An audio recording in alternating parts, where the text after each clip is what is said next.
శ్రీకాకుళం జిల్లా కీర్తి ప్రతిష్టలు ఇనుమడింప చేస్తున్న కింజరపు కుటుంబ వారసులు బాబాయ్ అబ్బాయిలు రాష్ట్ర వ్యవసాయ శాఖ మంత్రిగా నియమితులైన టీడీపీ రాష్ట్ర అధ్యక్షులు కింజరపు అచ్చెన్నాయుడు ఎంపీగా హ్యాట్రిక్ విజయం సాధించి కేంద్ర పౌర విమానయాన మంత్రిగా ప్రమాణ స్వీకారం చేసిన యూత్ ఐకాన్ కింజరపు రామ్మోహన్ నాయుడు తొలిసారిగా జిల్లాకు విచ్చేస్తున్నారు.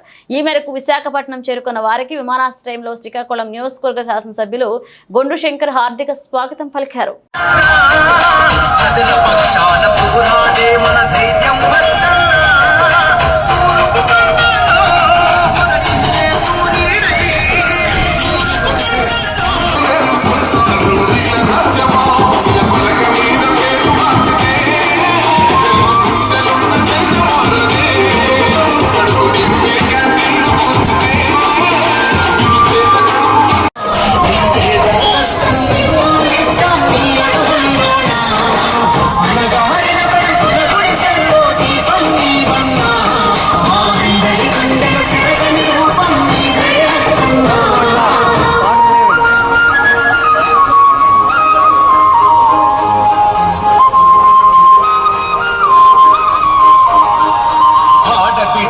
అన్నగా భయం ఇచ్చిన అచ్చన్న రైతులు రాజుగా చేయగ భరోసా ఇచ్చను అచ్చన్న బాబా